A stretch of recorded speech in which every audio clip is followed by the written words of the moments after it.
Blue skies, ideal temperatures, and an incredible racetrack. They call it America's National Park of Speed. It's Road America at Elkhart Lake, Wisconsin, and we are about set to go with 3 races on the day. USF2000 ready to fire things up. My name is Rob Howden, the voice of this USF Pro Championship, brought to you by Cooper Tires. And joining me here to get things underway, Evagoras Papasavas from J. Howard Driver Development. Evagoras, you made your debut here in USF2000 last year, but the track radically different. Let's talk about last year first. What was like to debut at this track? Yeah, so last year I did a lot of testing here, so I was already pretty confident coming in. The pace was there. I think I remember like the first practice session I was inside the top 10, so it was all really good. Qualifying wasn't too good because qualifying is a whole different animal in this series. It's way different than just putting a lap down. You have to make sure you have the track position to get a good tow from the car in front, especially at a track like this when the front straight's almost like a mile long. So it's really important to get a good tow, all about track position. So I started from the back in the race, and one of the big things moving up from karting, especially it was being my first race, is about these cars have wings, and the dirty air, it's a big part about when you're following a car very close, you lose all the downforce on the car. So going into the kink, I was following a Cape car very close, and then lost all downforce over the car, and all of a sudden it just snapped on me and straight into the wall. So very unfortunate. I wasn't able to compete in race 2 because of that, but very good learning opportunity to learn how these cars work when racing in traffic. So yeah, not the best, but I'm kind of glad that it happened, just to be able to learn that and not have that happen again. This program's all about driver development, as we know, learning. We've had a couple of drivers that have done that before, get the aero wash in the kink and kind of push off. This track, though, much different. One of the big storylines, of course, is the fact that they repaved the entire 4 miles of asphalt here at Road America. So it's really a clean sheet of paper. Everybody has some setup information, but they're trying to learn new things. For you, you debuted here last year. How much different is the track from a driver's standpoint? Oh, it's a lot different. It feels a lot better. Like the carousel is probably one of the biggest places where you really feel the grip. You know, you can go in a lot harder into the corner than you could before. The lap times are like seconds quicker than they were the same time last year. So it all feels really good, and you know, you can charge in the braking zones quicker and harder, and I think that will encourage a lot of good racing this race, with drivers being able to have that confidence to go in hard into the corners. The draft, obviously big at Road America, long straightaways into big, deep braking zones. The carousel, of course, Canada Corner. Let's talk about the race. You're going to start 9th spot here in race number 1. You'll be 10th for race number 2. Any strategy right now? I know you don't want to think too much about it, but you know you can overtake here for sure. Yeah, this track is it's actually quite easy to overtake with how big the straights are.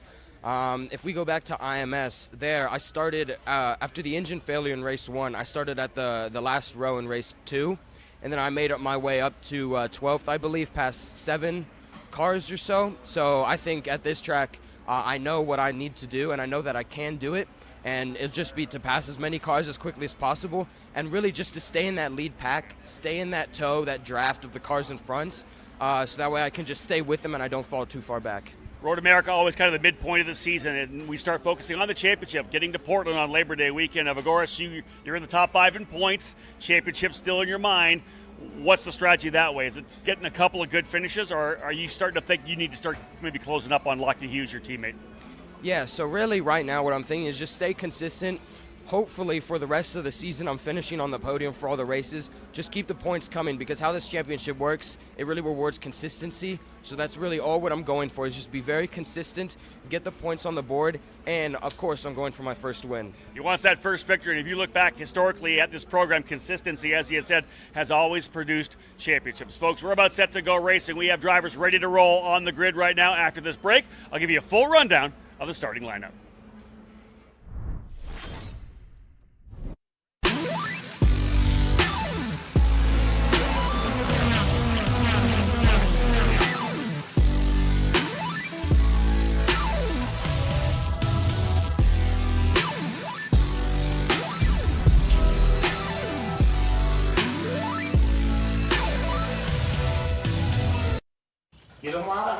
We're like any normal family. We just get shorter wait times because we buy and book online at discounttire.com. So easy. Which gives us more time for things like... Come on, Mom. Ready? And it's all thanks to Kyle. Thank you. Get 30% shorter average wait time when you buy and book online at discounttire.com. Let's get you taken care of. Wheel-to-wheel racing. It's your Uncle Cooper. Here in the USF2000 Championship presented by Cooper Tires. A little delay for track cleanup, and we are just now bringing our cars out on to pit lane to get things underway. Again, a field of 21 drivers ready to fire things up now. Let's have a quick look at what we've got lined up here. 21 drivers set to go, and indeed we will have Al Morey at the tail of the field to spin in qualifying. He's got work to do here. Al Morey for Jay Howard Driver Development from Indiana, starting 21st. Row number 10 will have Zach Ping in the number 97, starting on the outside for VRD Racing. Ping in the 97. And on the inside, one of the Texas drivers in the field for Exclusive Autosport, Avery Towns in the blue number 93. Working our way up to now row number 9. Making his debut here out of Georgia, Dane Scott for Jay Howard Driver Development in the number 9. Again, the F4 driver making the move over here to the USF Pro Championships. We'll see him full-time in 2024. He'll start 18th alongside VRD Racing's Gordon Scully in the number 19. Moving now to row number 8 on the outside, Maxwell Jameson, another one of the Texans, all Texas actually on row number 8. Maxwell Jameson, his first year in USF2000, having ran the USF Juniors program last year. Jameson for D-Force Racing in the number 12, starting in the 16th position. Inside of that row in the number 92, Jack Jeffers, the most recent winner in the USF Juniors program, number 92 for Exclusive Autosport out of San Antonio, Texas. He'll start in 15th. Row number 7 has Max Taylor on the outside, another one of our USF Juniors regulars who is dabbling here in USF 2000 ahead of a full program in 2024. Taylor for VRD Racing, the 33, starting 14th. And alongside him, yet another Texas driver, Chase Gardner in the number 95. Brand new sponsor on the car, Lost Edge Tattoo Studio out of Austin, Texas. Great to have them on board. Chase Gardner starting 13th in the 95 for Exclusive Autosport. Row number 6, starting 12th, the winner from the opening rounds of the season in St. Petersburg, Nikita Johnson, just 15 years of age out of Gulfport, Florida, in the number 17 for VRD Racing. And the driver's putting a lot of laps in here this weekend. Danny Dzelski in the number 18. Not only is he running here in USF 2000, also competing in the Blue Marble Radical Cup Series. He was on track yesterday. He'll have another race here today. A lot of track time for Danny Dzelski in that number 18. Into the top 10 now, Evagoras Papasavas on the inside. We had Evagoras in our pre-show. The Jay Howard Driver Development car is dialing things in. Watch for him to work his way forward. He'll start on the inside. And on the outside for Sarah Fisher Hartman Racing Development, that is Elliot Cox in the drive planning, number 67. Again, there's Papasavas right there, ready to roll. Row number 4 on the outside, another one of our juniors drivers, USF Juniors, dabbling here in USF 2000 to get his feet wet for next year from Los Angeles, California. For DC Autosport, that is Ethan Ho in the number 68. Ho starting 8th. And on the inside in the Advanced Auto Parts, Pabst Racing, number 24, talented young kart racer making his move here into the USF Pro Championships, Max Garcia. Will start in the 7th position right there. The flat black and the Advanced Auto Parts yellow getting ready to roll off from P7. Row number 3, Jacob Douglas from New Zealand. He made a move over the last couple of weeks to Pabst Racing. The Kiwi in the number 23, starting in the 6th spot outside of row number 3. And on the inside, a winner last year in USF Juniors, and already a winner here as a rookie as well. Winning at the Indianapolis Motor Speedway from VRD Racing from Cornelius, North Carolina, the number 14 of Sam Corey, lining up P5. We'll go now to row number 2 on the outside from Mexico, George Garciarce from D-Force Racing in the number 10. He'll start 4th. And alongside him, the reigning champion in the USF Juniors category from Milton, Ontario, Canada, driving the number 1, the scholarship colors as the USF Juniors champ, Matt Clark. In that number 1 machine, he'll roll off on the inside of row number 2 here today in race 1. He'll be on the pole for race number 2 after a great qualifying run. So Clark and Garciarce on row 2. But with 21 drivers in the field, the guys that are up front right now sit 1st and 2nd in points as well. On the outside from Augusta, Georgia in the number 22. For Pabst Racing, veteran driver getting an opportunity to run with the big dog Pabst Racing, Simon Sykes in the number 22 machine. Again, 4 points separate 1st and 2nd. 2 wins on the season for Sykes, a number of podiums, 6 podiums in total. The consistency there. Sykes starting in 2nd. But the driver they'll chase on the pole, coming down into turn number 1, point leader. He won 1 race of the first 3 stops. He has 6 podiums, 3 race wins. Out of Australia, Lockie Hughes in the number 8 for Jay Howard Driver Development on the pole for race 1 of the Discount Tire Grand Prix of Road America. Again, it is Hughes and Sykes on row 1, Clark and Garciarsis on row number 2, Corey and Douglas row 3, Garcia and Ho row 4, Papasavas and Cox on row 5, Dazelski and Johnson row 6, Gardner and Taylor row 7, Jefferson Jameson row 8, Scully and Scott row 9, Towns and Ping on row 10, and Al Morey, as we said, will be coming from the tail of the field after that issue in qualifying. Much better qualifying effort for Morey for race number 2, so we'll see him work his way back forward. P13 for the race this afternoon. But again, we're lining up things up here. 12 laps. We've got ourselves a 45-minute window. But right now, waiting on some track cleanup. And we'll first come to the voice of Road America, Eric Miller. Not surprising there's track cleanup. Man, we had some issues in our practice and qualifying sessions for the USF Pro Championships. Man, IndyCar was busy. I'm being told the 5-minute mark right now. IndyCar was busy. Lots of guys off track. A lot of cars off track, but again, maximizing the opportunity and trying to find that razor edge margin of where there's grip, where there's not. And totally new sheet of notes, just like we're going to have here in the USF Championships. And you look at that session, and you see how relatively clean our practices and qualifying sessions have been here for the USF Pro Championships.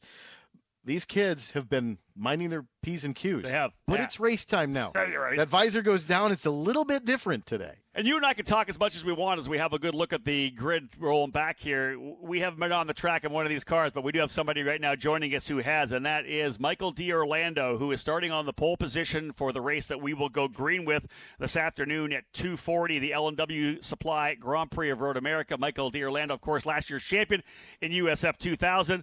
Michael, you've been on this racetrack. We can talk as much as we want, but you've been on it, and you were last year as well. How much different as a driver is this track with this new pavement? Thanks for having me on, Rob. It's this track has been quite different from years past. This is my 4th or 5th time racing here in the USF Pro Championships, especially back here in the USF Pro 2000 car, so it's a jump up for me as well.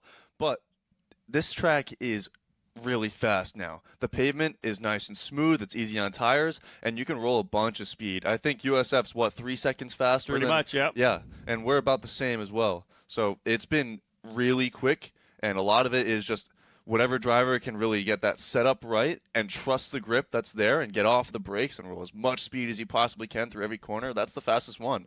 But I think things might be a little bit different here. The track's going to be, it's a lot smoother, so there's going to be minimal tire wear, and it's going to create a lot of good racing, I think. You bring up a good question. I was going to ask you how these Cooper tires have kind of been in. Obviously, you got a little bit of a program, go out on stickers, scuff them, take them off through that the practice and qualifying sessions. But how have your tires been throughout the weekend? Have you seen a lot of graining, or has it been really solid through the practice and test sessions? We've been pretty solid. I think there has been a little bit of graining. The carousel is quite hard on that front left tire, and you do get some graining there. But as for the rest of the track, there is very minimal degradation of these tires. These Coopers handle so well on this track, and I think if you saw this morning my session at 8 o'clock for qualifying 2, I used 1 set of tires, and that's pretty unheard of in the series. Indeed. We're about 2 minutes away from getting things underway. We'll make sure to come back to Michael D'Orlando first on the warm-up lap before we come to green and throughout the race as well.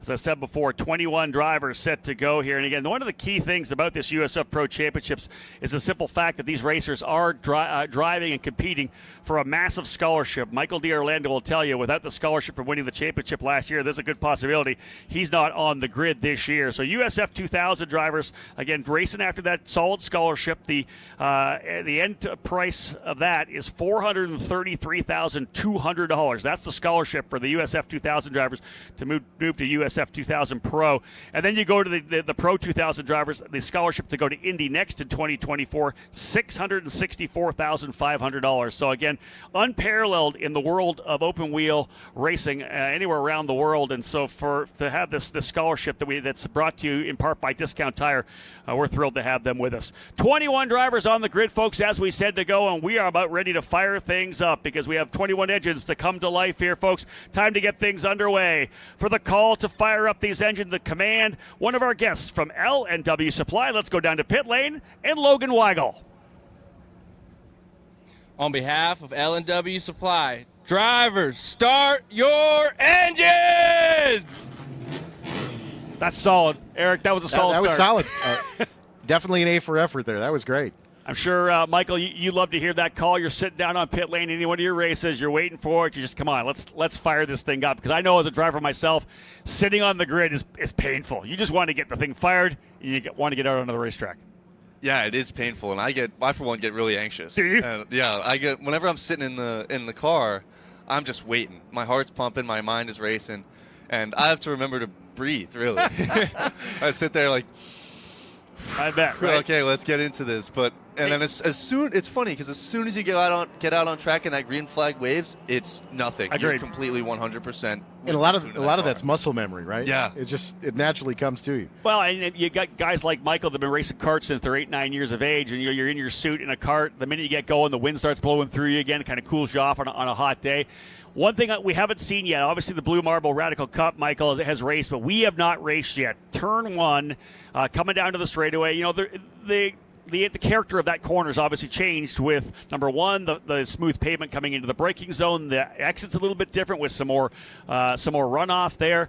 Do you think, is there going to be any wildly different approach to turn number 1, or are we still going to see 3 wide diving in there? I don't see much of a different approach there. I think in years past, there's been people trying to go 2 wide, and it happens, but 3 wide is always a little bit of a push. And, I mean, every time I've seen 3 wide, it normally funnels down to 2 or there's a wreck. So I think the aura of that corner, the way things have worked in the past, I think it's going to roll out the same way. It might be a little predictable here. What about that new end of the rumbles at the end there, right? We saw Scott McLaughlin and his in-car launching over there during a test session here. I know you guys, I went out with you guys for the track walk, your team, Turn 3 Motorsports. What do you think? If you got to get back across the track, our cars are a lot lighter than an IndyCar.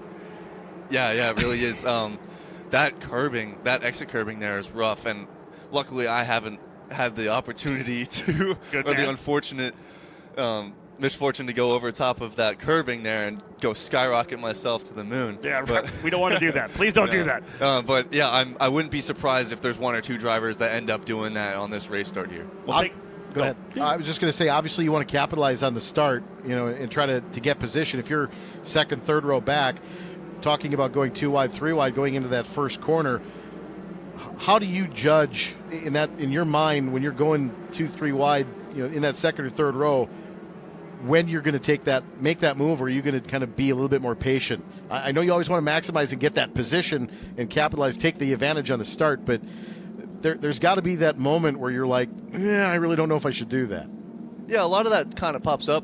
You go into a race start with a little bit of a plan, but in reality, there's no way to plan any of what happens on a race start. So a lot of it is more of placing your car in the right spot for when an opportunity arises. You don't want to be too aggressive, but you also don't want to be a little too lax, because then you end up getting passed or put in the wall yourself. You have to be right in that zone, right in the middle, and play it close to the chest. Really, you try and make sure that you're going to get through the corner, because it's a 10-lap race for USF, and this is going to be. You can always lose in turn 1. That's it. You can't win the race in turn 1, but you can certainly lose it, as is the old adage. Rolling down into the kettle bottoms for the first time, let's take an opportunity to say hello to those of you who are joining the broadcast here of the USF Pro Championships YouTube page, or potentially on the mobile app. And if you are trackside here and want to follow all the action from the USF Pro Championships presented by Cooper Tires, you can download the app. We have full live broadcasts, the live video broadcast, live timing.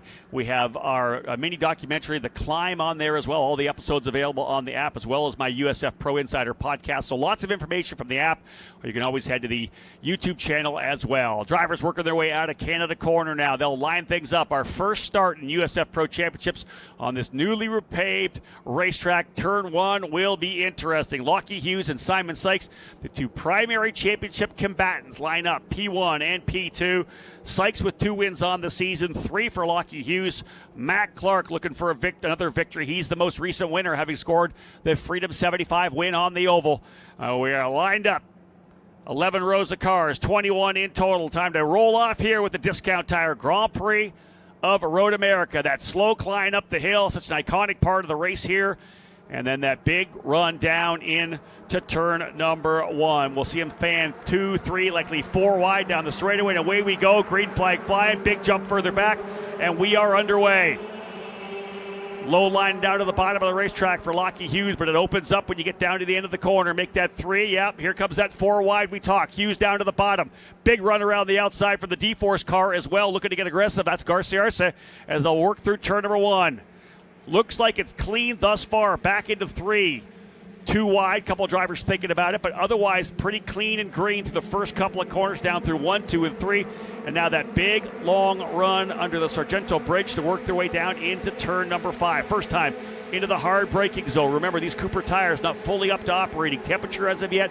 Drivers will dance a little bit on this downhill run into turn number 5. And again, Hughes still defending from the inside. Sykes into second. Matt Clark goes to third. That is Chase Gardner a little bit on the outside. They're going to roll back up onto the racetrack. Eric, pretty solid opening run, and now they're fighting their way up here into turn number 6. What I think is a little bit surprising here is we saw that didn't pan out for Lockie Hughes as that he was dropped back. Hughes took a very shallow line into 6. He's been very defensive, and it cost him 2 positions there. Leader coming up the hill, trying to defend to the inside at turn number 6, but still roll the corner speed. 3 wide further back. Hold your breath on that one. And they may be able to get out cleanly. I believe that was Avery Towns to the inside. Might have been Gordon Scully and Al Morey as well. But there's that move up to the inside of turn number 6. Michael DiOrlando, you saw that a little bit. We'll see you on pole a little later on. That was your fellow pole sitter, Lockie Hughes. Little defensive on the inside of 6, pushed wide. And that allowed Simon Sykes and Matt Clark to get by. Yeah, I think he was playing a little too defensively there. Hold on, I think we may have drivers off. A wreck in the back of the field there. Indeed, we have contact coming out of the kink. Not sure who that was yet, but there was a bunch of debris and spray. We may see the yellow. Yeah, one driver there lost that front wing. One of that was Al Morey. So Al Morey started to tail the field. Looks like a potentially, Eric, a single car incident. We'll take a look. There was definitely a lot of dust back there. It's been dry here in Wisconsin over the course of the last couple of weeks. That's certainly been something, Michael, I would think that you guys have been very mindful of, is keeping it between the 2 painted lines. Yeah, that's obviously you don't want to go off track because that means you have less time to figure out your setup or less time to learn the track. But I think these guys are doing a fairly good job here.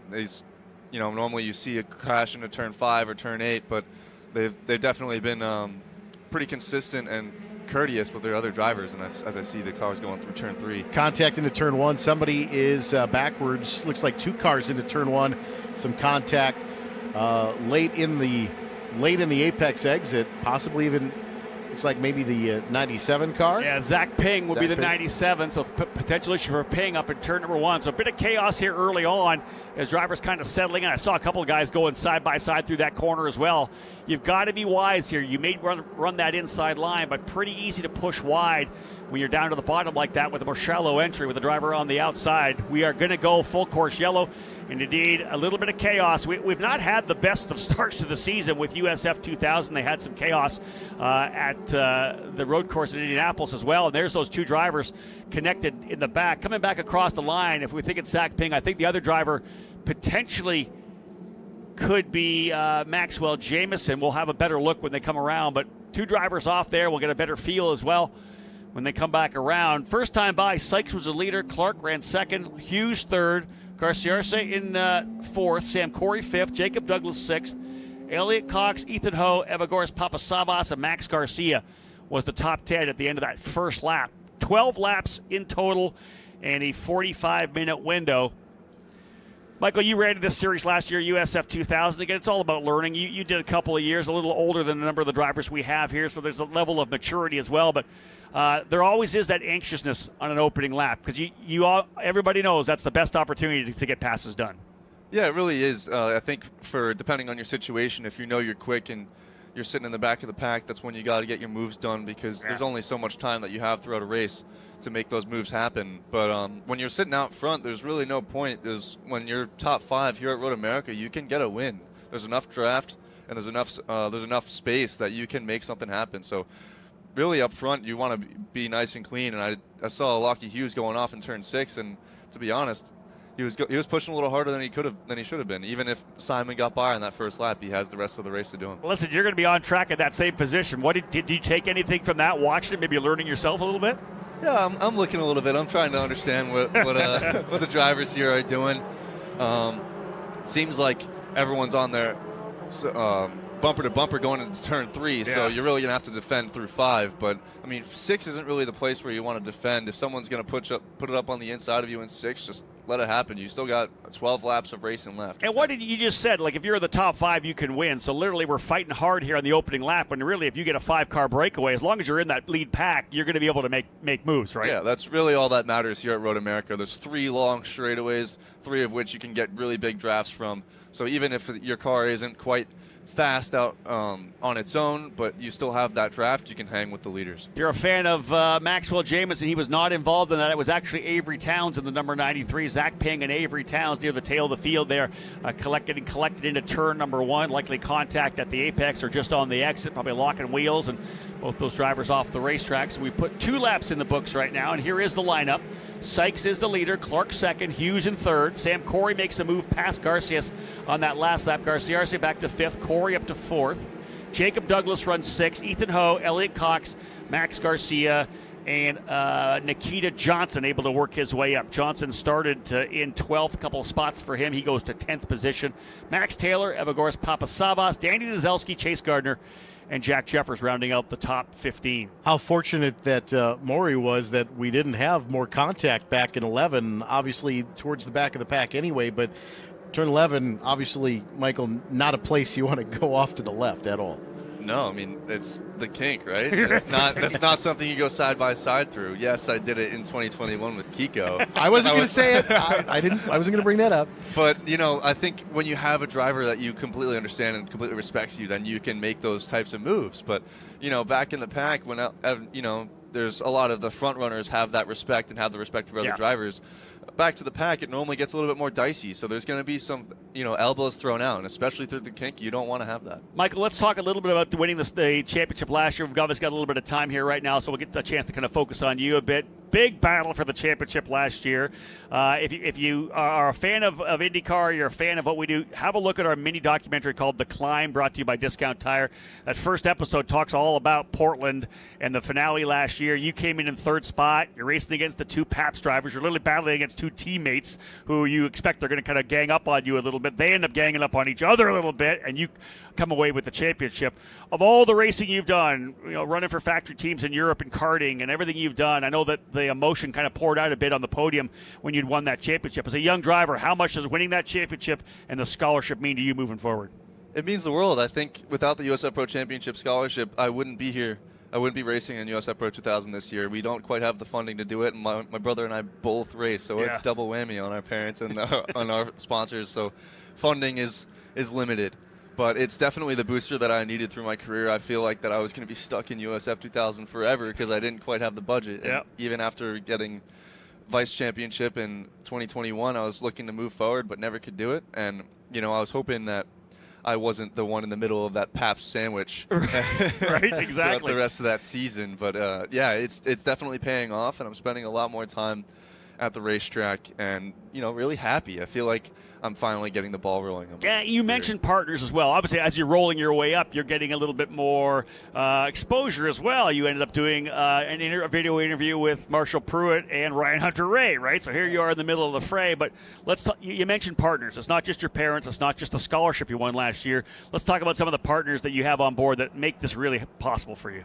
So our biggest partner right now is Priority Technology Holdings. It's a payment processing company for businesses, and they've been a huge help for us. It's a referral-based program, and any business that we bring on board to their bit, I guess it's B2C stuff. Yep. So any business that we bring on board, they will share a percentage of their profits with us. So they want to see us succeed, and we're trying to do the same with any other partner that we meet, and are trying to do these experiences or B2B deals, and all of it is just a lot of hard work, and we're busting our butts consistently to keep ourselves in a seat, and even so much that we don't quite have the funding, and my brother Nicholas is taking a seat this year. He's sacrificing for me to stay in a car because we need to keep our name shown, we need to keep our faces around, and I feel sometimes it's a little unfair that he's not racing and I am, and I wish that sometimes I wish that it was vice versa, to see him succeed and I can cheer him on from the sidelines. But I think we just got to move on with the rest of the season and see what we can get. He'll just hang that over your head for the rest of your life. That's all.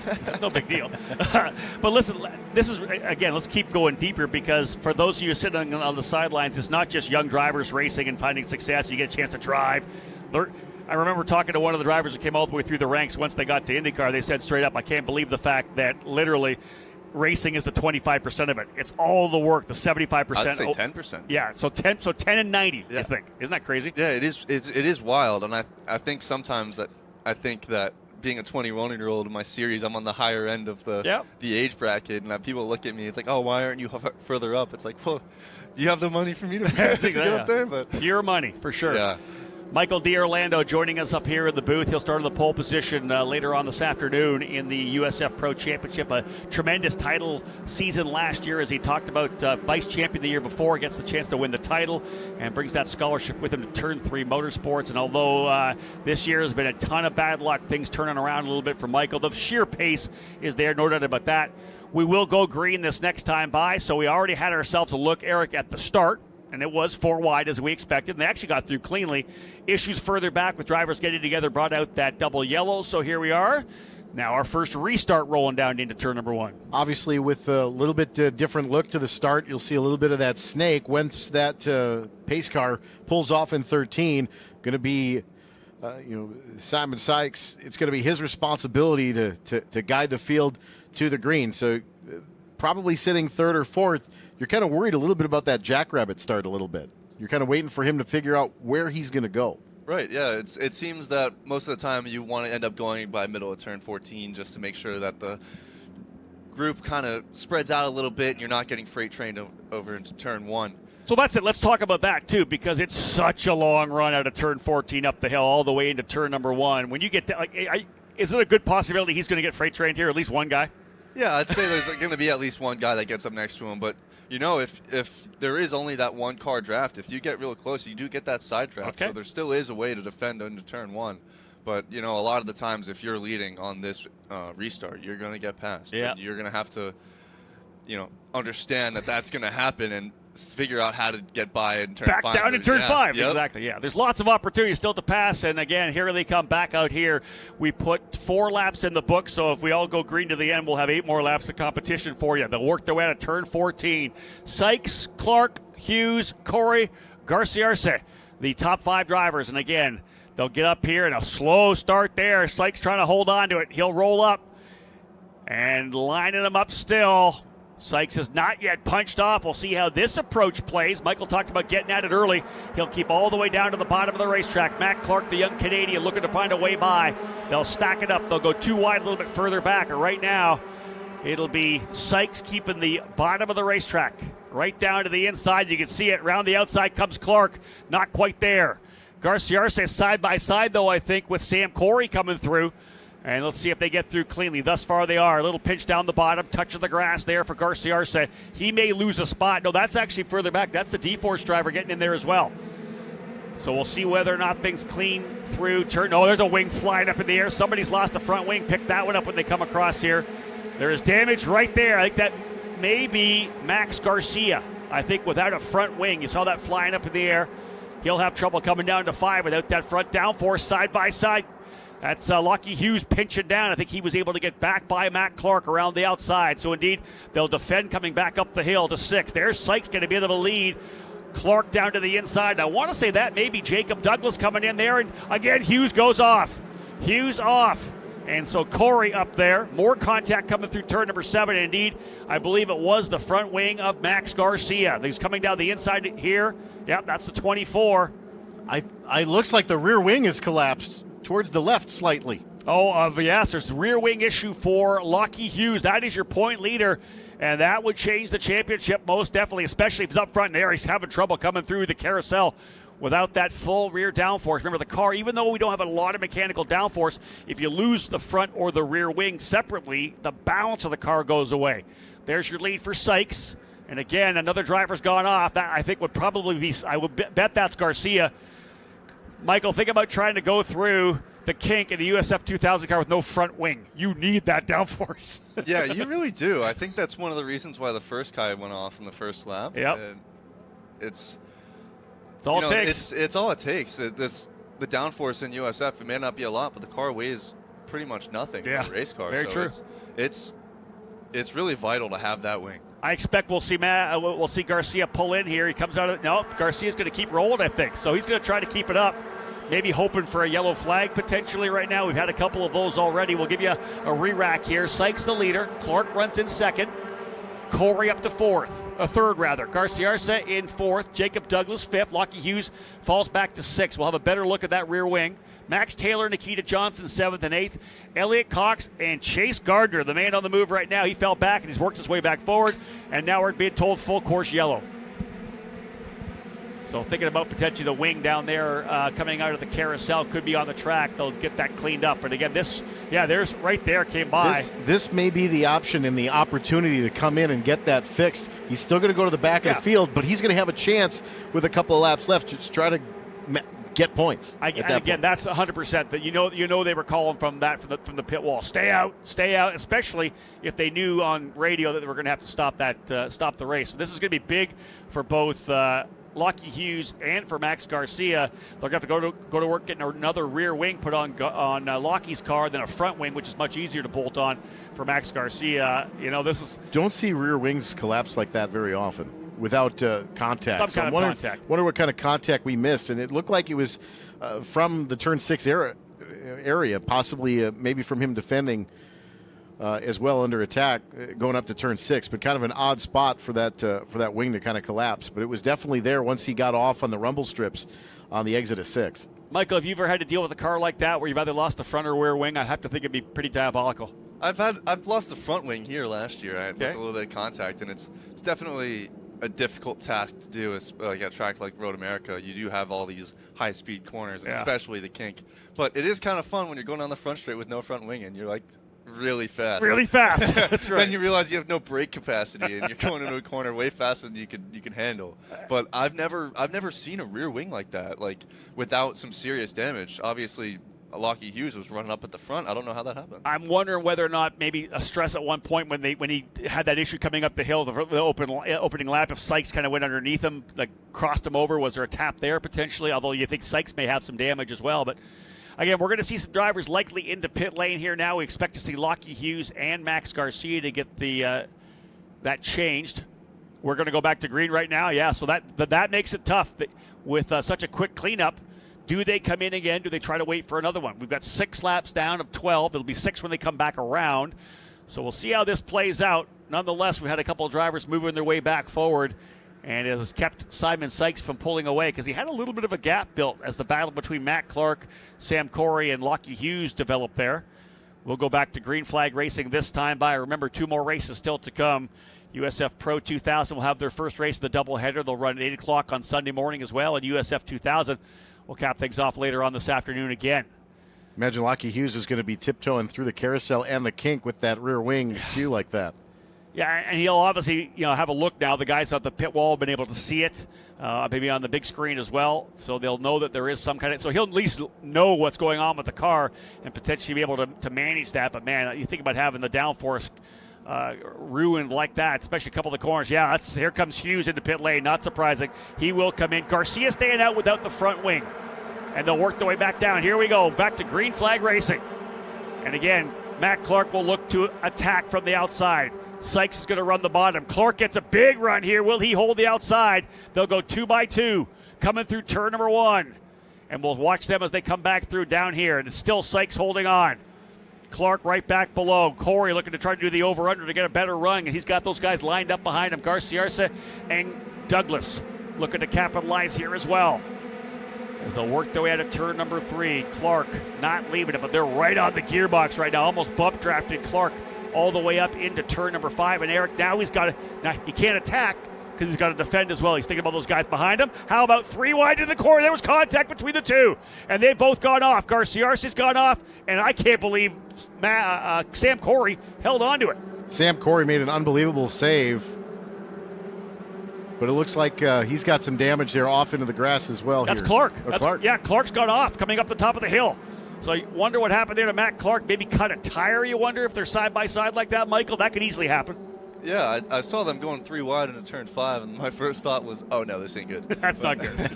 But it seemed like Mac tried to move over just a tad, but didn't realize there was a car on the outside. And we Clark, got another one he's off. gone off again, down in 7. Like there's got to be something out there, a tire. Something's happened to Mac Clark. So not only Lockie Hughes, but Mac Clark, and a full course yellow once again. I'll tell you, would not be surprised to have a impromptu drivers meeting with the USF2000 drivers before this is all said and done, before they go racing again. Turn 5. So potentially a driver off in turn number 5 here now. So, man, we've had a lot of contact. That was just impatience coming down into 5. We just got things back going, and it was essentially 3 wide. Garcia's is on the outside. Corey's on the inside or in the middle. We talked a little bit about this in the pre-race that everybody's kind of minded their P's and Q's. Once the race happens, visor goes down. Sometimes you get a little bit of tunnel vision. And it doesn't make any sense because, again, Michael, you won a championship last year. It's all about consistency. You struggle with that this year. You're going to have to come on big because you had so much bad luck at the start of the season. Sometimes finishing 5th is better than finishing 21st. Yeah, like there's times that you have, a first-place car and you can't make it happen. It's just about minimizing that bad luck that you have and maximizing every opportunity that you have. So if you're going to go out there and it's a high risk move just for 1 or 2 positions, it's not worth it in the championship. Yeah, there is some guys running up front here that don't have an opportunity to win the championship. Maybe that's why they're going for it. Maybe a lot of it is that championship mindset. But one of the things you look here with this subsequent yellow is Lockie Hughes was at a huge disadvantage having to come as they were coming to green, come to pit lane. Now he's got a yellow. He's going to catch up. May get 2 or 3 laps here under green, but he's going to be at the back of the field. But that's where he's got to not be impatient, even though he can probably pick off 2 or 3 cars maybe on that first lap or 2. But 3 or 4 points makes a big deal in the championship at the end of the year. Yeah, especially with Simon Sykes, his primary guy, leading up front. And this is it. All this racing, look what's happened. Garcia falls down to 10th. Matt Clark in 16th, Sam Corey in 17th. So those are those 3 drivers that were involved in that. Yeah, over-aggressive. That didn't need to happen. All 3 of those drivers have been hurt. So now it's Jacob Douglas up into 2nd, de facto moving his way to P2. I believe, now the live timing's messed up on me a bit here, I want to say that Chase Gardner could potentially be up into 3rd. Nikita Johnson's up there, Papa Savas, Garcia. We'll see how it all plays out when they come back around. We'll let live timing re-update itself here. I believe 8 laps down right now, and then we'll have probably 3 or 4 to go. Matt Clark down and away. They were looking at the right rear suspension on that car, so maybe taking a little bit of that hit. Maybe bent something, but back off the pit lane and back underway for Matt Clark in the 1 machine. It looks like Elliot Cox is up in there as well. Yeah, so here's the live timing's re-updated for us. So Simon Sykes, Jacob Douglas, Max Taylor up to 3rd, Elliot Cox goes to 4th, and Chase Gardner now rounding out the top 5. Nikita Johnson runs 6th, Evagor's Papa Savas in 7th, Max Garcia 8th, Maxwell Jamison 9th, and Garcia Arce was involved in that incident, that 3 wide. Ends up back in the 10th position now, ahead of Jack Jeffers, Danny Dzelski, Ethan Ho, Gordon Scully, and Dane Scott. So, wow, we had a lot of action there. We have not had the green flag racing we come to expect in this USF2000 program. Drivers getting over aggressive, making moves that probably don't need to be made early in a run. We had that with race 1 with the juniors last year here.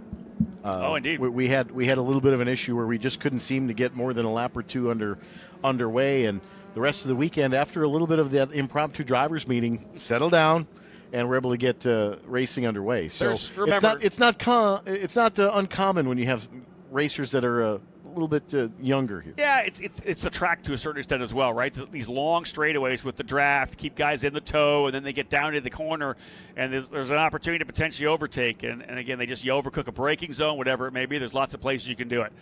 We are going to go green this time by. We'll get back at it. Again, 7 laps in the books. We'll put lap 8 in. If we can cross our fingers, we'll go to the end with 4 race laps here for you. And again, let's re-rack it again. Sykes is the leader. Jacob Douglas goes to 2nd, so it's Pabst Racing 1 and 2. Max Taylor, Elliot Cox, and Chase Gardner rounding out the top 5. And we'll see how things play out here. Remember, Max Garcia 8th right now with no front wing. And where is Lockie Hughes? 17th. We'll see what happens to Lockie, where he can move his way forward to. That car back to 100%. And again, he's thinking about minimizing the damage right now. Came into the race 4 points ahead of Simon Sykes, who leads the way right now. So this will play out. I think Sykes probably already with the most laps led because of all the yellows, so that's a bonus point right there. I don't know who has the fast lap of the race as of yet. That's an extra bonus point. But we'll line them back up and head up through turn number 14. 4 laps to go. Complete lap 8 this time through. So 4 laps. Hopefully we can get this under green. This race should be have a fantastic ending if we can get this going underway. And the way up the hill once again, back to green, green, green. And we'll race down into 1, down to the bottom. It's the 2 Paps cars lining up. Let's see what happens further back with Max Taylor. He's going to be looking for a victory here as well. Right there to have a look at it all is Cox and Gardner. Gardner to the inside, challenged by Papasavas on the outside. Good shot there coming through turn number 1 from the inside of the racetrack. Back down here into turn number 3, and it's still a lead there for the 22 of Simon Sykes.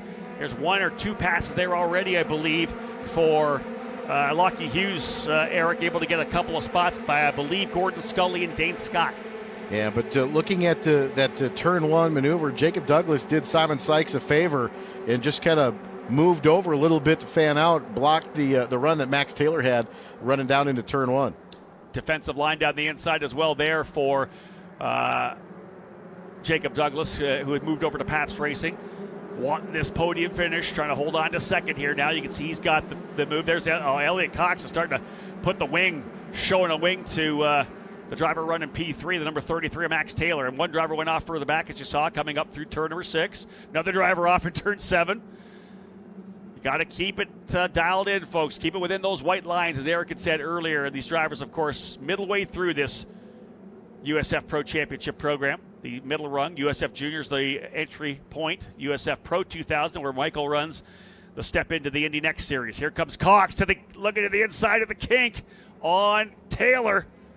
Wow, let's run through the kink. Hold your breath. They're going at it. Look at this. Taylor on full defense mode now, coming up into Canada through the kettle bottoms. Taylor trying to hold on to that spot. Here comes to the inside. That is Gardner looking at the inside of Elliot Cox. I'll tell you, Eric, look at this coming out. I think that's Gardner going to come away with it. Gardner, I think, to third. What a run there for Chase Gardner as he gets in front of Cox. What a battle here coming out of Billy Mitchell. Backed the corner up and got on the power a little bit early and just got position coming through 12. Made it work out of the Billy Mitchell bend. Watch for Taylor to come try to get back around Cox. Cox will get a run to try to get by Gardner as well. So 3rd, 4th, 5th, and 6th shaking up a little bit here. That's lap number 9. 3 to go. Big races further back. Look at that down there, all the way into the blend line. Down to the outside. Cox. What a move by Cox from the driver's right to driver's left. Go to the outside. We'll see if it sticks. He's on the outside coming into turn 3. He's going to have to secede a little bit there indeed. Better run out of the corner. But when you get side by side like that, Michael, the guys in the back sometimes can over-under and get a much better run out of the corner. Yeah, I think turn 3 is, quite the corner to do that in, because as you see, Cox was around the outside, and now he's a little bit of ways behind. What is it, Gardner? And he's getting run on into turn 5. So it's definitely, when you're sitting in that catbird seat down in the third spot there, you can make a move. Cox tried to look to the inside. You can see the 2 Pabst cars out and running cleanly. Simon Sykes and Jacob Douglas, P1 and P2. This is a 5-driver fight now for 3rd. Final spot on the podium. Gardner, Cox, Nikita Johnson now in there with Evagor's Papasavas and Max Taylor. Taylor, as we said, was 3rd at the restart. He's lost a couple of spots. Papasavas, big dive lunge to the inside in turn number 8. Doesn't happen there. This is going to give Gardner a little bit of breathing room right now. The exclusive Autosport driver trying to stretch away here now. Gardner coming into the program, 7th place in points. Best finish was a 4th in the oval at IRP. And again, trying to see if he can't keep that momentum here rolling into Road America. A lot of practice running single car. How often were you running at all during practice? Squeezed through the kink there again. But how often, Michael, were you guys looking at running the outside line here with the new pavement? It seems that the pavement is a little bit more susceptible to running the outside line than it used to be. Because it's a new tarmac, there's not as much rubber or even dirt on the outside there. So it's a pretty fresh track, and it is pretty open to running the outside. I would say you can make it work here. But I haven't run very much side by side in practice throughout the weekend, so I'll be curious to see how it runs in the race. Got to be pretty adaptive. Little defensive line coming through turn number 14 there for, I believe, Nikita Johnson. This is going to bring them all back up to the bottom again. They're trying to drop those guys off the tail as they come back across the line. Look at these guys lined up. How about 3 wide coming down the front straightaway? Why not? It'll be Gardner on the inside. Look at this move across the racetrack, though, for, I believe, Nikita Johnson. Came across a little bit in front of Gardner. We'll stack them back into turn number 1, and that is now Nikita Johnson into the 3rd spot. Gardner runs 4th. Papasavas now into 5th. 6th now for Cox as he goes back a couple of spots. Then Max Taylor's in there. Then you've got to go probably another 3 seconds back to Ethan Ho. Max Garcia, guys, holding on to 9th right now with no front wing, and Lockie Hughes has got himself back up to 10th. Well, that's a great run for Lockie Hughes when you think of restarting at the back of the field on that restart with 4 laps to go, working to the white flag if we complete 11 this time, so we should have 1 more to go. You see that? Papasavas got into the braking zone there and almost lost it, able just to hold on. They're 3 or 4 wide coming down into turn. That battle back there, further back, is epic. There, the white car is DC Autosports' Ethan Ho, all by himself, running there now in the 8th spot. You go 5 seconds back to the battle that is Garcia, Hughes, Jamieson, Garcia Arce, Jeffers, Dzelski, Scully, all essentially in that next pack. Wow, what a battle that is. We'll see them come down the hill right now. Here they all come rolling through. They were 4 wide, almost at least 3 wide, maybe 4 wide into 5 last time by. It's outside the top 10, but everybody's still scrapping for every position they can get, Eric. Points are so valuable, as you know, Michael, that it's just you're just trying to maximize whatever you can, especially in the late stages of this race, knowing you're coming down to the white flag here, final lap coming up. You know, in your mindset, that spot right in front of you, that rabbit you're chasing, is 1 more point. Yeah, it really is. And I think when you're at the back of the pack, it's a little tough because everyone races hard for that extra point. But when you get further up, you have a couple more points that you can gain per position, and it becomes a little bit more, I guess, rewarding. But when you're at the back of the pack, I think the reason why it's so all together right now is because Hughes is coming through, causing a lot of havoc there. So it seems like he's on a tear. That's true, yeah. He's kind of the interloper in there.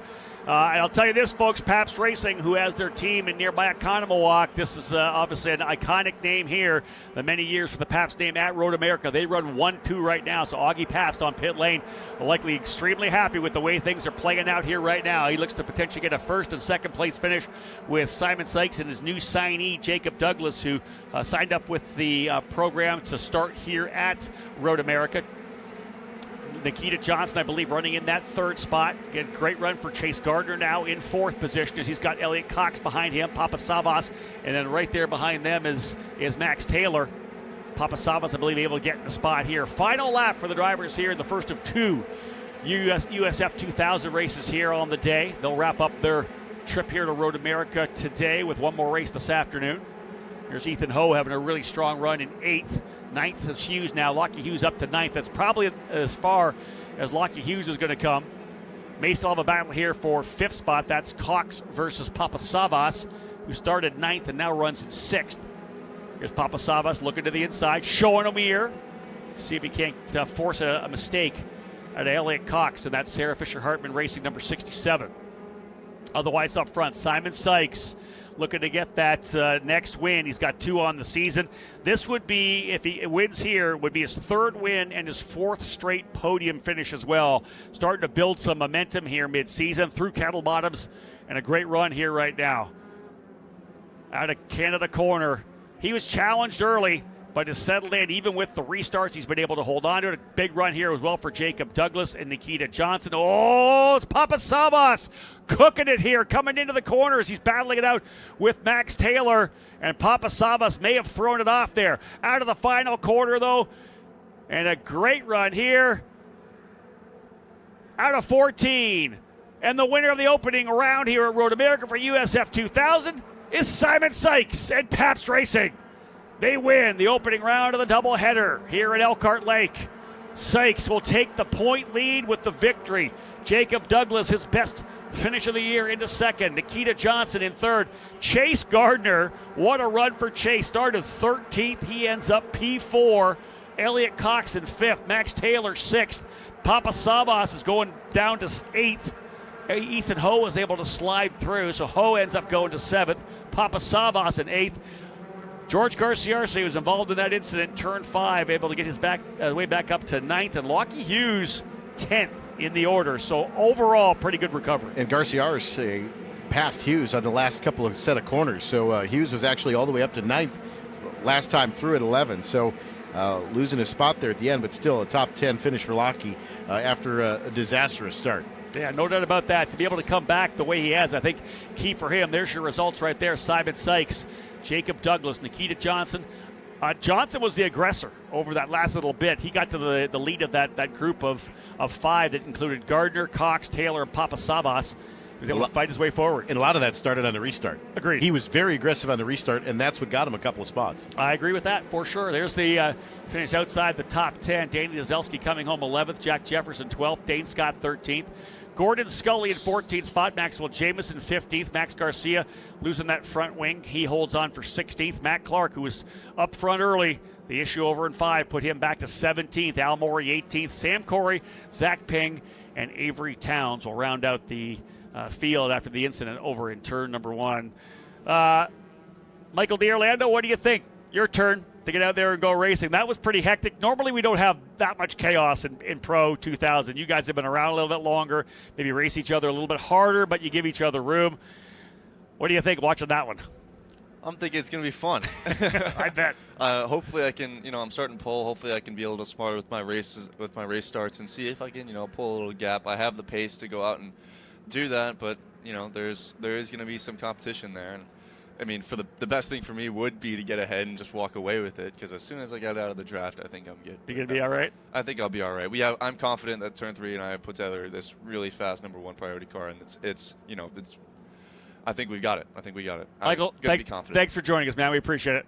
Thank you. That is Michael D'Orlando, the reigning USF2000 champion with that scholarship to go racing in Pro 2000 this year, running for Turn 3 Motorsports. We'll look to see him back on the racetrack here this afternoon. We'll kind of hang out here a little bit before we bring our drivers in. We'll have our podium presentation coming here in a bit. Eric, what do you think about that one?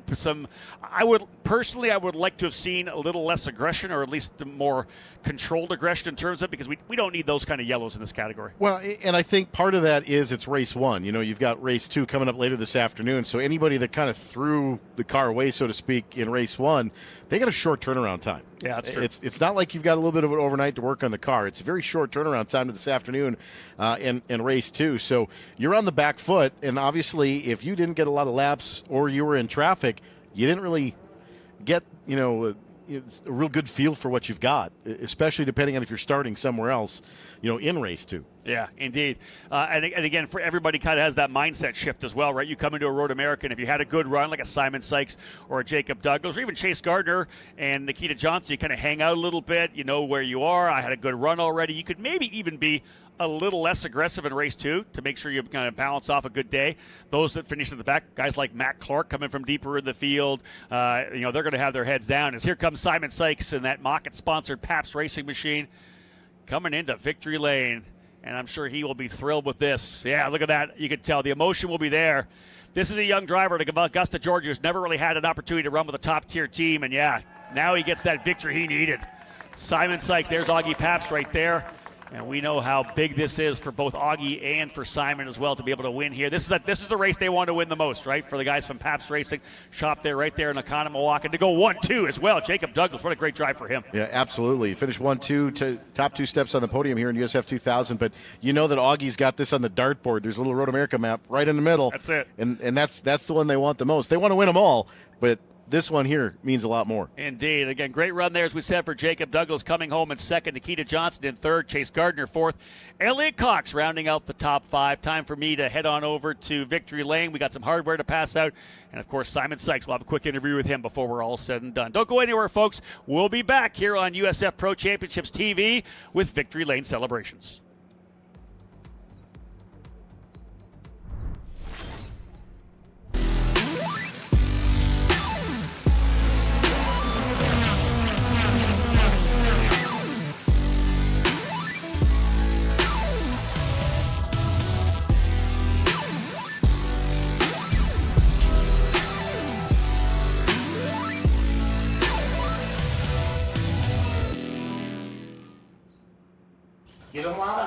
We're like any normal family. We just get shorter wait times because we buy and book online at discounttire.com. So easy. Which gives us more time for things like... Come on, Mom. Ready? And it's all thanks to Kyle. Thank you. Get 30% shorter average wait time when you buy and book online at discounttire.com. Let's get you taken care of. The best way to learn more about the USF Pro Championships presented by Cooper Tires is to check out our new mini documentary, The Climb, brought to you by Discount Tire. 6 episodes done so far, fantastic insight into all the events of this year, and even a look back at the finale in Portland. The newest episode from the USF Juniors race at VIR is now available on the YouTube channel. Check out this preview.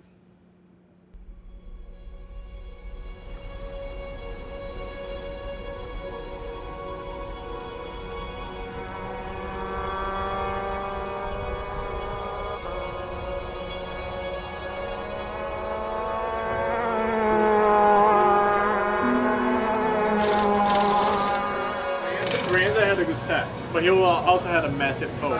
He did? Yeah. Jeffers was by himself. Because Jeffers was towing Brienza when they both did their laps. You sure? Yeah, 100%. Like the exit curve just launched me in the air. One of the D-Force went out in Hawkman, yeah. One of the things we always see in the USF Pro Championships is some of the rookie drivers start getting better and better mid-season, right? Road America we usually look at as where some of the rookies step up. Right now, Nicholas Giaffoni here in USF Juniors has been the guy to beat out of the gate. His championship lead now is massive, but as we know in this program, it's never over.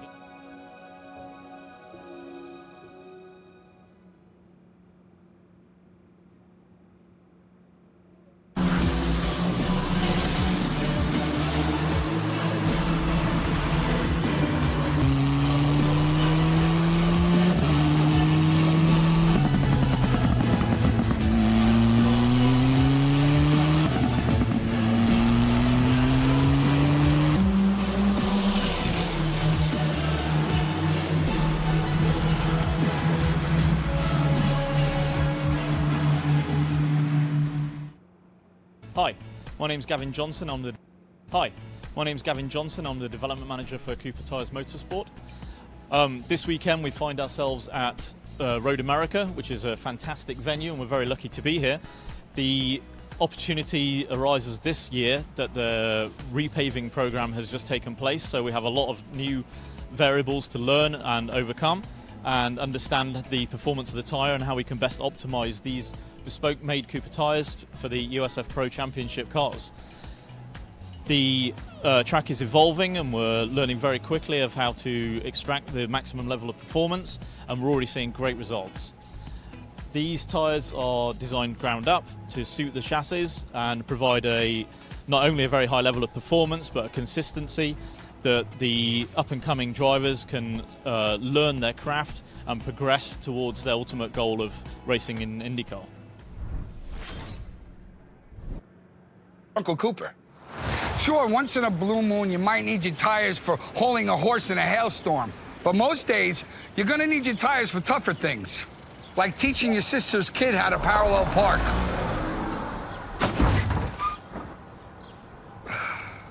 Thankfully, these Cooper Enduramaxes aren't just tough, they're everyday tough. Okay, there's a lot of improvement. Go with the Coopers. Provide Nikita with his trophy. One of our guests has said from L&W Supply, Stephanie Schoenberg. Nikita, a great drive there. That was some aggressive racing for that last battle. Final position here on the podium. A former winner of the season in St. Petersburg. Young driver, just 15 years of age. Great job for Nikita Johnson. Coming home in second spot, his debut event here for Pabst Racing from New Zealand, folks. Second place, put your hands together for Jacob Douglas.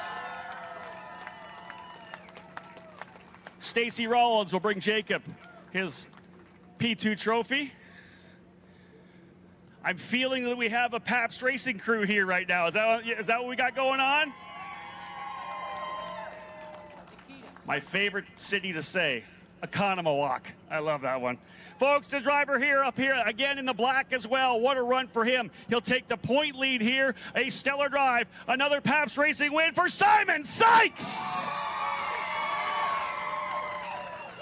Simon, step up here a little bit for me. How important was that win for you? Not only for you, for the points, but for Pabst Racing here at Road America. In so many different ways, it was important. And it's a great points lead to take over that. I know it's been stressful all season. To finally grab the points lead back is huge. But more than that, to have all the support here for Pabst's home race, it just means the world to be able to get it done here at the home track and just to see all the support we have here this weekend. Restart after restart, that must have been stressful. Oh, it definitely was, but once we got that last restart done, it was nice to be able to just cruise around the track and appreciate the scenery as they are all fighting hard behind. But a nice gap out front made it a fun race, and I'm just so thankful to bring home this win for Pabst and to shine light on my new sponsor, Doug Mockett. The first race he's been on the car, and we get it done on the top step. You go onto the track after IndyCar. Obviously, the track a bit different. Let's talk wrap up. How different was the racetrack, and can you get quicker for race number 2? Oh, I don't know if we're going to get quicker. We'll see how the temperature holds out for the rest of the day. But the track was a lot of fun. There's a lot of grip out there after IndyCar, and it just made for a fun race. All right, man. Let's bring this trophy in. Again, congratulations to Simon Sykes. Arlie Polanco from L&W Supply, one of our guests, going to help him out with the trophy. His 3rd win of the season, 4th podium in a row for Simon Sykes, taking that point lead. His primary challenger, Lockie Hughes, finishing in the 10th position. One more time, folks. Big round of applause for everybody on the podium. Simon Sykes, Jacob Douglas, the Kiwi, getting here, and Nikita Johnson as well. What a great race that was. And the battle, again, we talked about the battle for 3rd, 4th, 5th, and 6th. There was 5 drivers in that fight. You go back to the fight for 9th on back as well. They were 3 and 4 wide coming down into turn number 5 over those last 4 laps. That dash we had to the checkered flag.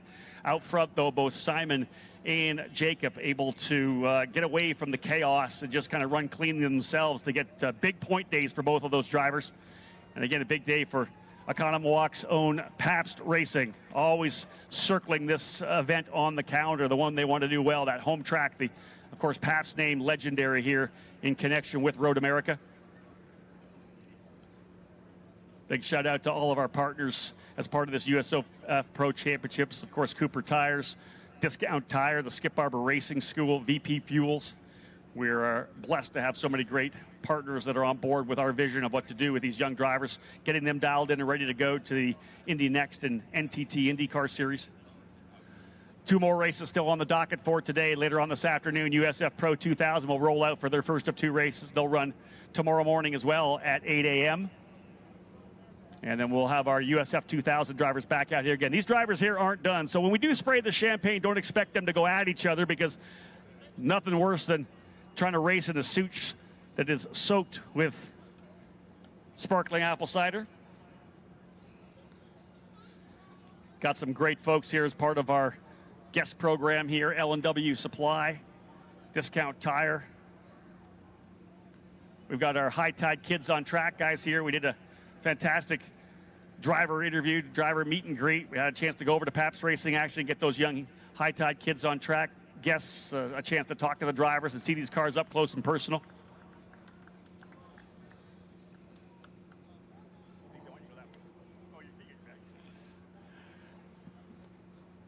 So we'll wrap things up here now with the final shot. We'll get the champagne out here to finish things off.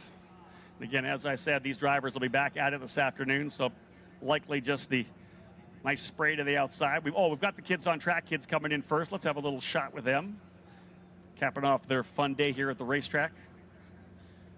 High Tide Boat Lifts, again, one of our partners that we've had for a number of years, and thrilled to have them with us in this great program that brings big brothers and big sisters programs to many of our races.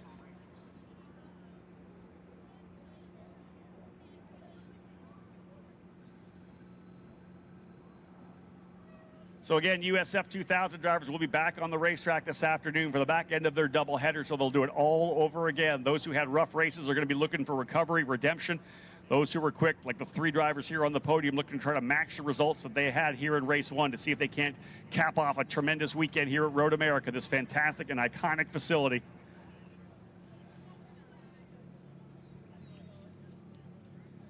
So just the champagne left, and we'll cap things off here for the celebrations for race number 1 of the doubleheader here for USF2000 and the USF Pro Championships presented by Cooper Tires.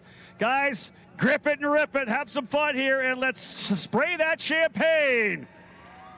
Pabst Racing 1-2, VRD Racing 3rd. Simon Sykes, folks, your winner today in race number 1. Thank you so much for tuning in, folks, here on the USF Pro Championships TV, whether it's the YouTube channel or the downloadable mobile app. We're going to be back for back-to-back races this afternoon. Thank you so much for tuning in. My name's Rob Howden. Bye for now.